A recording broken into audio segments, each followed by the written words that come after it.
নমস্কার। কেমন আছেন গো বন্ধুরা? আশা করছি ভালো আছেন, সুস্থ আছেন। আমিও ভালো আছি। চলে এসেছি একটা অন্যরকম আজকে একটা রেসিপি নিয়ে।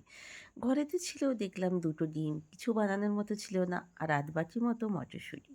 কী করব ভেবে না পেয়ে একটা YouTube এ এক দাদার একটা ভিডিও দেখেছিলাম, সেটা দেখেই তৈরি করার চেষ্টা করে নিলাম। মটরশুঁটিটাকে আমি ভালো করে জল না দিয়ে এইভাবে পেস্ট করে নিলাম এবং এই পর্যায়ে আমি ওই বোলটাতেই আমি মটরশুঁটিটা পেস্টটাকে ঢেলে নিলাম।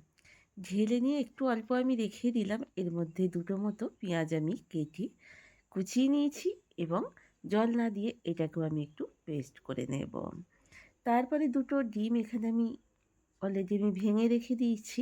আর দিয়ে দিলাম প্রয়োজন মতো এখানে নুন এবং দিয়ে দেবো এতে ২ টো ডিম। তো চলুন ডিম দুটো দিয়ে দিই।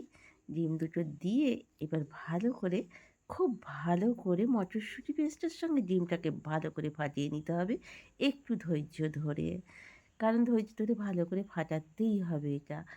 তো তাহলে আপনার খুব সুন্দর সফট হবে, খেতেও খুব ভালো হবে। আপনারা চাইলে এখানে কোনো মশলা অ্যাড করতে পারেন। আমি কিন্তু অ্যাড করিনি। তো চলুন তারপরে কড়াইয়ে তেল একটু গরম করে রেখে দিয়েছি এবং ডিম আর মটরশুঁটির পেস্টটাকে এখানে আমি দিয়ে দিলাম এবং একটু ভালো করে নাড়িয়ে দিলাম।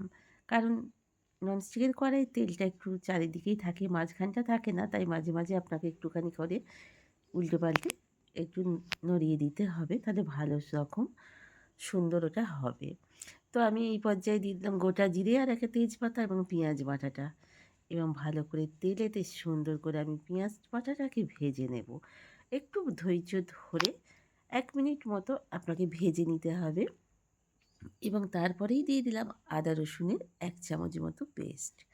তো সেইটার সঙ্গে এবার ৩ টে মশলাকেই একেবারে সুন্দর করে আপনাকে একটু ধৈর্য ধরে লো ফ্লেমে আপনাকে ভাজতে হবে। তারপরে আমি এখানে দিয়ে দিলাম একটু হলুদ গুঁড়ো, তারপরে দিয়ে দিলাম ধনিয়া গুঁড়ো, তারপরে দিয়ে দিলাম আবারও প্রয়োজন মতো নুন, তারপরে দিয়ে দিলাম এখানে স্বাদ অনুযায়ী চিনি।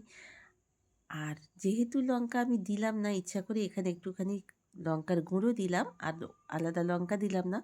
মটরশুঁটি পেস্ট করার সময় আমি ২ টো লঙ্কা দিয়ে দিয়েছিলাম। কারণ আমরা বেশি ঝাল খাই না, ঝালটা আপনারা কম বেশি করে নেবেন।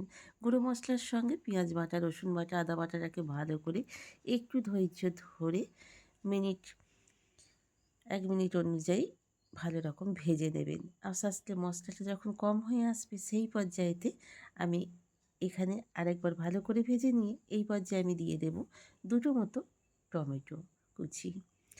তো আপনারা চাইলে এখানে দইও অ্যাড করতে পারেন, খেতে অসাধারণ লাগবে। তো আমি দিলাম, যেহেতু আমার কাছে ছিল আপনার টমেটো।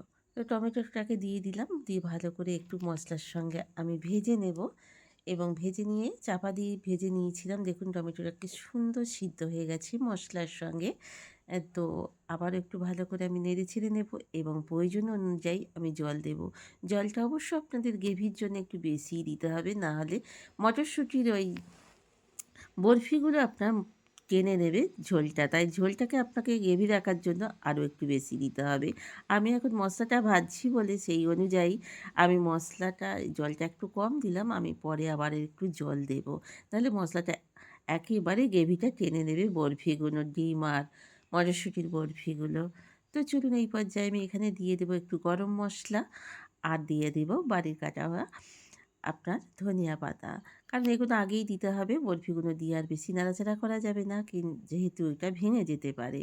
তাই জন্য আপনারা আরেকটু জল দেবেন এবং বরফিটাকে আমি দেখিয়ে দিই এইরকম বরফির মতো আমি কেটেছি।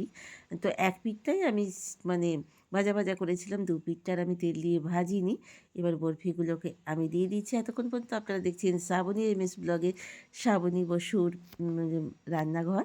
তো রান্নার আজকের এই অসাধারণ রেসিপিটা আপনাদের কেমন লাগলো? এই রেসিপিটা পাতে থাকলে ঘরে কিছু না থাকলেও আনান করবে। এক তরকারিতেই দেখবেন চেটে-পুটে আঙুল চেটে সকলে খাবে। যদি ভালো লেগে থাকে একটা লাইক, কমেন্ট, ইচ্ছা হলে নতুন বন্ধু হলে সাবস্ক্রাইব আর পাশে বেল আইকনটি টিং-টং করে দেওয়ার অনেক, অনেক অনুরোধ রইল। তবে আজকের মতো আসি। তো আপনাদের যদি ভালো লেগে থাকে ট্রাই করে দেখতে পারেন। ততক্ষণের জন্যে আজ এই পর্যন্তই। ভালো থাকুন, সুস্থ থাকুন। তো চলুন বন্ধুরা, কেমন হয়েছে অবশ্যই কমেন্টের মাধ্যমে বলবেন। এরকম রেসিপি পেতে হলে পাশে বেল আইকনটি অবশ্যই টিংটং করে দেবেন। Thank you.